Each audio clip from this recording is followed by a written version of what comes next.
Bienvenidos a Consumo Respeto, un espacio dedicado a los derechos de los consumidores.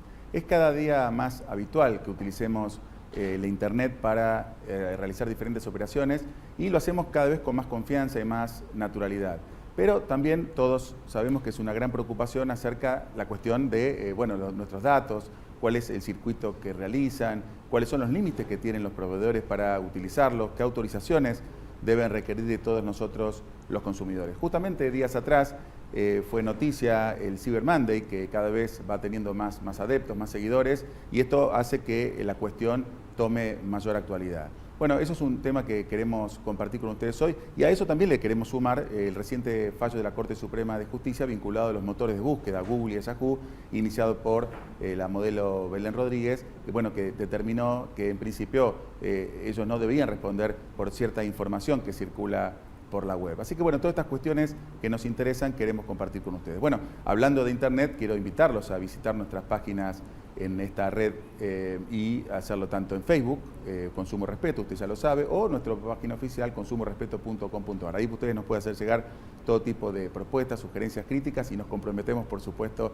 a darle el correcto tratamiento a vuestros datos personales. Enseguida estaremos con la doctora Marcela Basterra, entonces, para compartir estas cuestiones.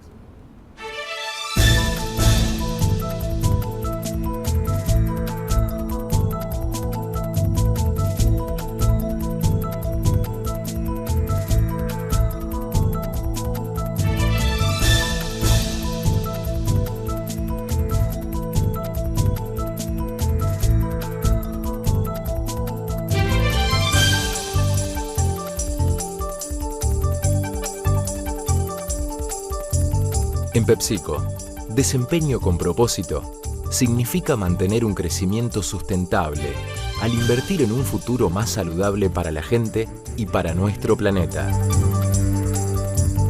En el 2005, nace una empresa con el objetivo de proveer productos de primera calidad a los profesionales de la visión en Argentina y Sudamérica. Implantec, Insumos Quirúrgicos, es una empresa familiar de capitales nacionales. Asumimos este compromiso porque creemos en nuestro país. Implantec Insumos Quirúrgicos, una industria argentina. Si somos exigentes con todo, ya es hora de ser exigentes y pedir la factura. Ay, tráeme la factura, por favor. Porque dar factura es una obligación, pedirla es tu compromiso y exigirla tu derecho. Así podremos tener más unidades de pronta atención, más policías en las calles y más recursos para la educación. Buenos Aires activa como nunca. Gobernación Daniel Scioli y ARBA. Para mí Salta es el verde, el marrón, el colorado, el blanco, el azul. Para mí Salta es la calidez de un poncho, esa que sentís en el abrazo de su gente. Para mí Salta es una canción, acompañada de un buen plato y un gran vino. Para mí Salta es descubrir en cada momento una experiencia nueva. Para mí Salta es una provincia llena de provincias y siempre te estamos esperando. Salta, tan linda que enamora.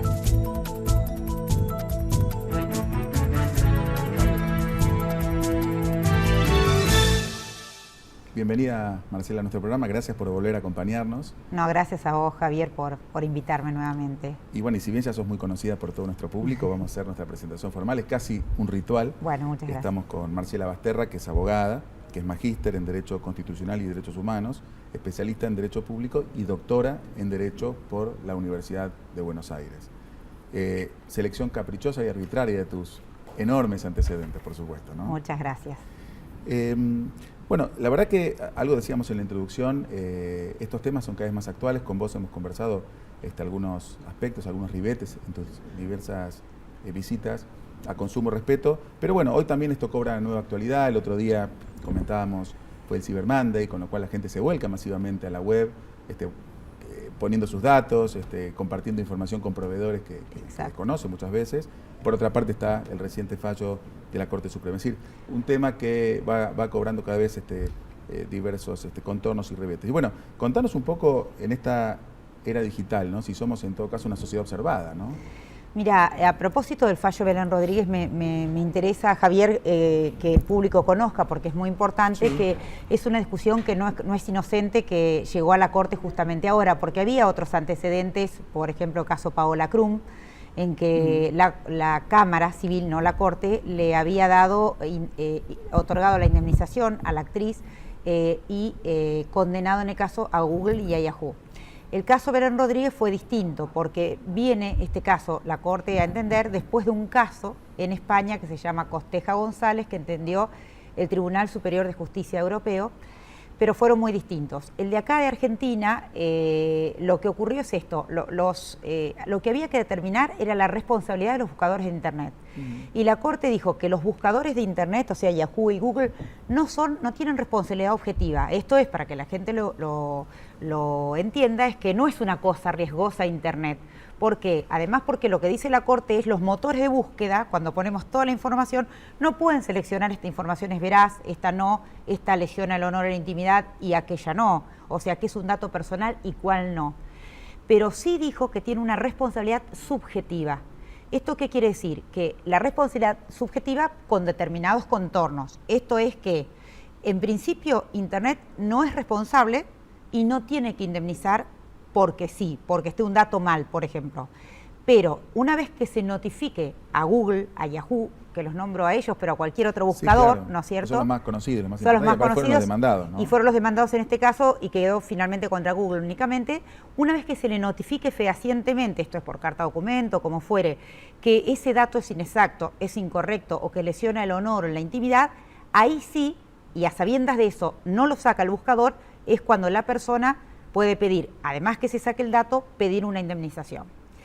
El caso de Belén Rodríguez fue muy particular, porque como en primera instancia ya le habían ordenado a Google y a Yahoo sacar los datos que la vinculaban con páginas de contenido sexual, y ella jamás había dado su consentimiento y jamás había estado en esas páginas tampoco. Ella es modelo y la asociaron, pero realmente era falso. No le hizo lugar la Corte a la indemnización porque la Corte entendió que sí había actuado Google con la debida prudencia y había sacado enseguida esos datos. ¿Esto qué quiere decir? Que la obligación de los buscadores de Internet es sacar los datos inmediatamente si son falsos, si lesiona la intimidad, pero no tiene una responsabilidad porque sí, como portar una cosa riesgosa. Ellos no pueden estar controlando que los motores de búsqueda, cuando tiran las listas, si eso es contrario a la intimidad, si es un dato falso o no. Eso es todo un tema que se estaba dilucidando y bueno, digo, es un antes y un después porque ahora la Corte dijo, cuidado, no son responsables los motores de búsqueda, porque también la Corte, a mi criterio, con muy buen sentido y bueno, porque aparte como constitucionalista me parece lo más lógico, ponderó la libertad de expresión y dice que Internet queda equiparado a la libertad de expresión, o sea, las garantías constitucionales de la libertad de expresión que tienen los medios de comunicación. Muy interesante. Y digamos, según tus constancias, digamos, en el derecho comparado hay fallos de instancias importantes, altas instancias judiciales que hayan resuelto, no digo de esta forma, pero esta cuestión, o es bastante novedoso. Y esto me parece, esto es novedoso en todo el mundo. Hay los juristas y los que hacemos estos temas estamos en plena discusión, esto de hasta dónde la responsabilidad de los buscadores de Internet. Sí hay un acuerdo en que no pueden no tener ningún tipo de responsabilidad, como lo dijo el Superior Tribunal de Justicia en Europa, dijo, bueno, si manejan este volumen y ellos tienen un dividendos y una percepción económica, bueno, evidentemente tienen determinadas responsabilidades. Eso no quiere decir que la tengan porque sí. El caso europeo fue distinto y esto es muy importante para que la gente lo tenga presente, porque se trata de la aplicación del derecho al olvido. Era un señor que hacía 16 años había quebrado y aparecía él, cuando googleaban su nombre, aparecía el diario La Vanguardia, que era un diario español, diciendo la subasta de sus inmuebles y de su quiebra. Entonces él dice, bueno, pasaron 16 años, por favor no me sigan estigmatizando por una deuda que tuve pasado tanto tiempo. Y entonces tanto la Agencia Española de Protección de Datos Personales como el Tribunal Europeo después le da la razón y ordenan que se saquen esos datos con base en el derecho al olvido. Esto es un tema, bueno, te me adelantaste por suerte, pero sí, esto es un tema que estaría bueno que nos cuentes. ¿Qué es el derecho al olvido, no? Y el derecho al olvido es muy bueno que la gente lo sepa, porque una vez que nosotros cumplimos con una deuda, pagamos, de acuerdo a nuestra ley de protección de datos personales, se puede mantener durante 5 años, o sea, la información para evaluar tu solvencia económica y financiera se da de 5 años para atrás. Pero una vez que pagamos la deuda, dice el artículo 26 de la ley, pueden 2 años seguir teniéndonos, no sé si se puede nombrar, pero bueno, Noxis, Veraz son los más comunes, sí, o el nombre que sea en cada provincia. Hay 2 años para que te puedan seguir teniendo, pero con la inscripción al margen que pagaste, pero después lo deben borrar directamente. La ley española habla de 5 años, la ley colombiana de 6 años, no importa el tiempo que fuere. El derecho al olvido significa que pasado determinada cantidad de tiempo, que vos ya en este caso dejaste de ser deudor, puedes decir a las páginas, a internet o a las páginas de un periódico que te tengan como tal, señor, saquen esta información porque es verdad, porque es mentirosa, porque no demuestra mi verdadera situación. Ese es el derecho al olvido y me parece que es un punto de equilibrio entre el derecho a la información, que es siempre hay que ponderarlo porque tiene que ver con la libertad de expresión, pero llega un momento que la persona no puede seguir siendo estigmatizada por lo que pasó 10 años antes, ¿no es cierto?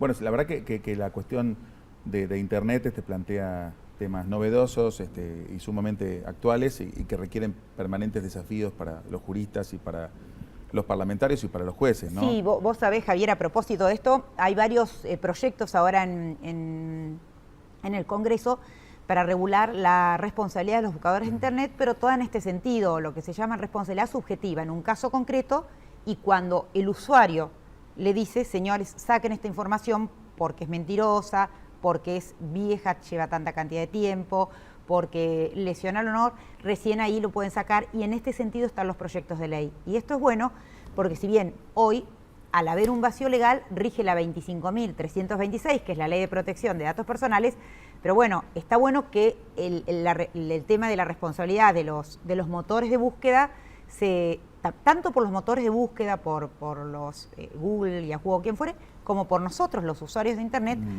tiene que haber un punto medio, porque si dijéramos que hay una responsabilidad objetiva, es como condenar a un bibliotecario por un libro que tiene en la biblioteca. Eso es imposible, dejaría de funcionar Internet y también nos perjudicaríamos nosotros. Absolutamente. Entonces, una regulación con un término medio, con un equilibrio, es a lo que se tiende, claro. Y en Europa se está discutiendo también hacer esta reforma. O sea, estamos más o menos en sintonía en ese aspecto. En ese aspecto sí, viste que a veces venimos unos años atrasados del derecho comparado, pero en esto estamos muy a tono, digamos, con este tema, por suerte. Bueno, ahí se plantean como 2 interrogantes. Vos hablaste de la Ley de Protección de Datos Personales y un poco la inquietud que se me plantea es, por un lado, digamos, cuáles son los aspectos más destacables de la norma en términos de qué se considera datos personales, cuáles son los límites que tienen los que administran por cualquier razón que sea los datos personales, y después que nos cuentes un poco tu impresión acerca de lo que es la experiencia en la práctica de esta norma, que ya tiene unos cuantos años, ¿no? Sí, la ley es desde el año de 2000, con lo cual tiene varios años, y la verdad que la implementación ha sido muy buena hasta ahora, y prueba de ello es que esto no es habitual en Argentina, porque vos lo sabés muy bien, Javier, que también sos un gran jurista, aparte de un gran periodista. No, pero es cierto. Vos sabés muy bien, por ejemplo, con el amparo lo que ha ocurrido, que hace 20 años se sancionó la Constitución y todavía no tenemos una nueva ley de amparo y no sabemos nada de los procesos colectivos. En Habeas Data, por suerte, y en protección de datos no pasó eso. La ley es muy buena, se fue implementando y te decía, prueba de ello es que la Comunidad Europea no te da la adecuación, no te otorga la adecuación para poder hacer intercambio internacional de datos con ningún país que no tenga los mismos niveles de protección. Y de toda América solo la tiene con Canadá y con Argentina. Bueno, con lo cual, la verdad que esto no es poca cosa y ya hace varios años. Y lo que vos me decías que es un dato personal, esto es muy importante que la gente lo sepa, porque a veces es un dato personal es cuando es un dato de una persona identificada o identificable. Y los datos que están especialmente protegidos son los que se denominan datos sensibles, los que tienen que ver con la intimidad, la ideología política de una persona, la religión, la orientación sexual, la salud de una persona. Esos son los datos especialmente salvaguardados, que no es que no se pueden tratar, es que no se pueden tratar sin el consentimiento de la persona, por ejemplo, los datos de la salud. Y entonces acá viene el tema que también se pueden tratar para, por ejemplo, estadísticas. Un Estado tiene que saber, por ejemplo, cuántos enfermos hay o si aumentó determinados porcentajes de una determinada enfermedad para poder combatirla. Lo que hace en ese caso es recopilar el dato, pero con la disociación del dato. Esto es que, por otro lado, va el nombre, se hace con una especie de codificación y nunca se une el nombre del titular con el dato. Entonces no es dato personal, porque vos decís, este año aumentaron los enfermos de mal de Chagas, HIV, lo que quieras, o disminuyeron pero nunca sabemos que ese enfermo o enferma es María, José o Carlos o quien fuere. Eso es disociación del dato. Entonces, es personal cuando es de una persona determinada o determinable, con nombre y apellido. Bueno, muy claro, ¿eh? Eso además, bueno, hoy que nos estamos tirando flores, digamos, deja a las claras tu calidad docente, ¿no? Como profesora universitaria. Bueno, gracias. Bueno, y cuando, a ver, esto es desde la perspectiva de las obligaciones de quienes administran datos personales, pero cuando yo como consumidor o como usuario en alguna red social o en las redes en general o en internet, ingreso datos, ¿hay algún consejo que pueda darle a la gente en cuanto a recaudos? ¿Hasta dónde debo informar cuestiones mías? ¿Hasta dónde tienen derecho a solicitar información mía? Derechos tienen en cuanto a que las contrataciones son libres y rige la libre contratación. Esto es, cuando vos vas a alquilar algo que te dicen ponga su nombre, documento, domicilio, tarjeta, número de tarjeta de crédito, gente que compra por internet, pues de su tarjeta de crédito. Si le tengo que dar un consejo sería muy pesimista, es decir, no pongas nunca el dato de la tarjeta de crédito porque puede haber un hacker, te la toma, claro, te la usa. Esos riesgos siempre se corren. Pero a su vez quizás no podría llevar a cabo la operación. Pero tal cual, no solo la operación, sino no podríamos usar una cosa tan buena como es Internet en ese aspecto, porque Internet puede tener su cara que no nos gusta o desfavorable, pero haciendo un buen uso es una herramienta inigualable, creo que es una de las mayores creaciones sin duda en la historia de la humanidad.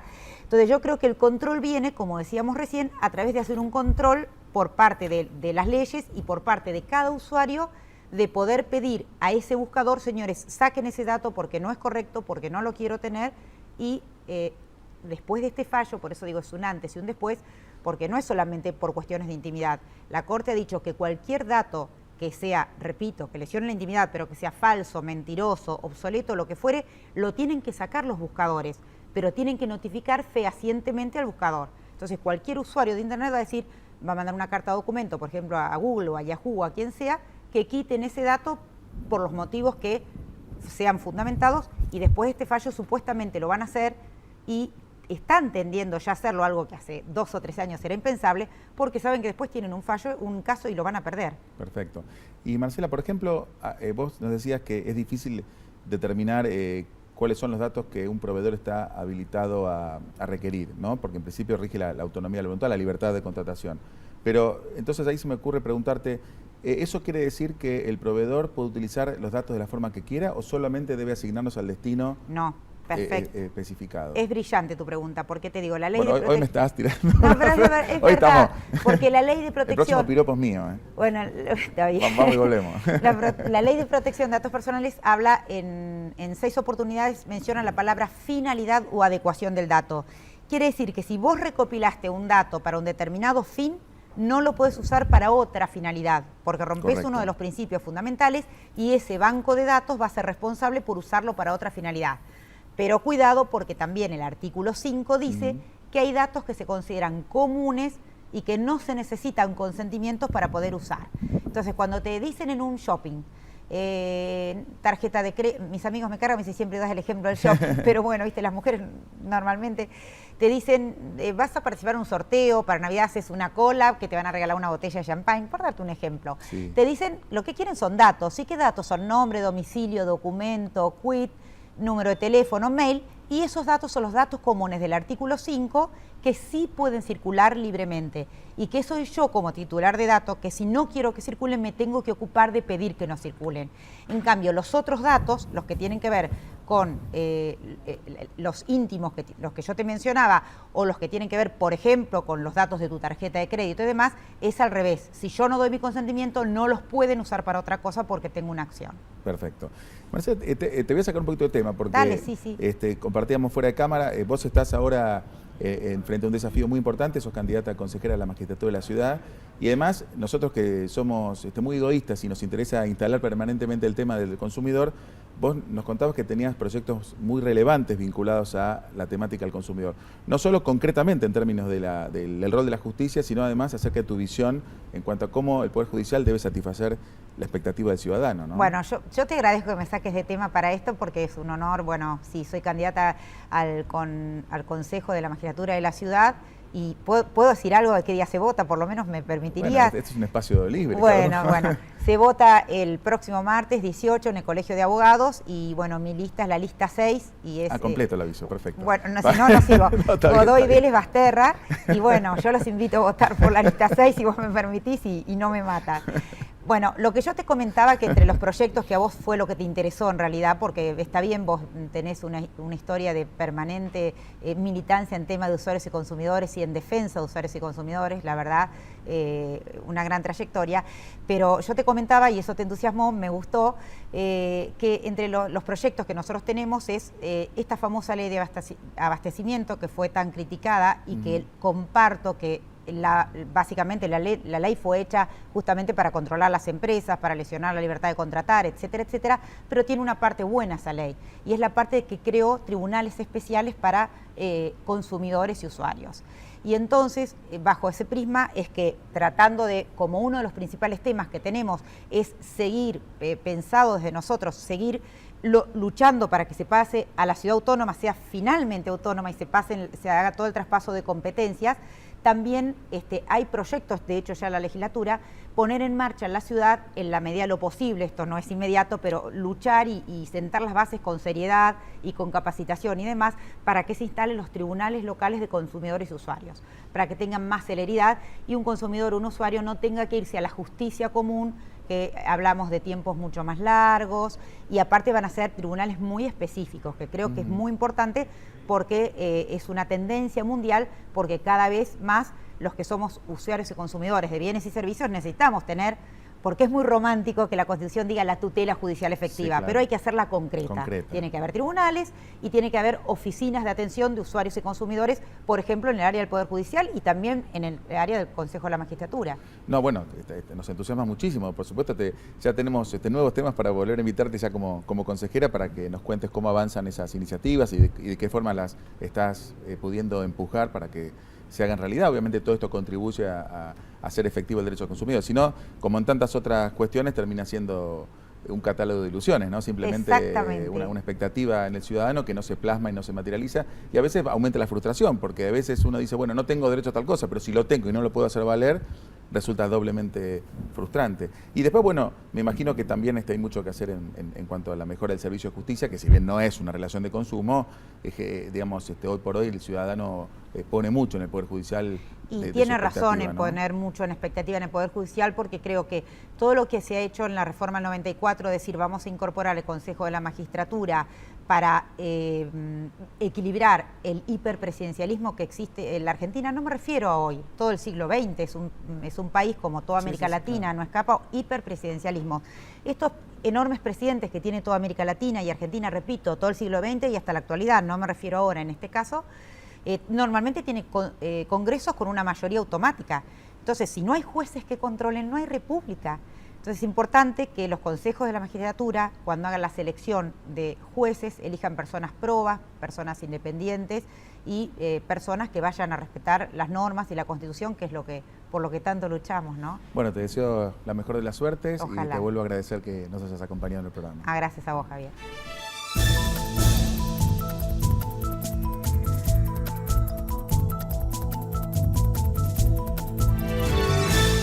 Bueno, en un programa en el cual hemos tratado la cuestión de la protección de los datos personales, no podíamos menos que hacer una referencia a lo que justamente decíamos al principio, que es la experiencia del Cyber Monday. Fíjense ustedes que en relación al año pasado se ha multiplicado por 10 la cantidad de operaciones que se realizaron a través de Internet, aprovechando las ofertas o supuestas ofertas que planteaban los proveedores. Pero fíjense también que hemos recogido una cantidad de inquietudes, muchos consumidores.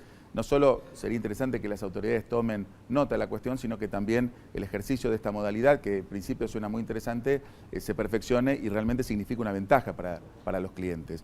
Por lo pronto, una cantidad de usuarios se quejan de que los precios fueron aumentados en muchos productos días previos para que luego, aplicado el descuento, terminen siendo el mismo que con el que se comercializaban tiempo o semanas atrás, con lo cual evidentemente esto no refleja la oportunidad o la ocasión que se le ofrece al cliente. Otra cuestión que también sucedió fue que se daban muchas veces lapsos muy acotados de tiempo para acceder a las ofertas y las páginas estaban colapsadas. Si bien técnicamente el consumidor podría exigir igualmente el cumplimiento de la oferta, a veces pasa la problemática de la implementación de este tipo de reclamos. Cómo acreditar, cómo probar justamente que uno intentó acceder a la página y no pudo. En fin, cuestiones importantes a tener en cuenta para el futuro y que las autoridades estén advertidas. Consejos que sería interesante que usted sepa. Si usted compra por internet, recuerde, y lo hemos dicho en varios programas, tiene 10 días para arrepentirse. Eso dice la Ley de Defensa del Consumidor y lo ratifica en una mejor técnica el nuevo Código Civil y Comercial que entrará en vigencia en unos meses. Esto sépalo porque usted, si no está conforme, simplemente se arrepiente y no tiene ningún costo, ninguna consecuencia.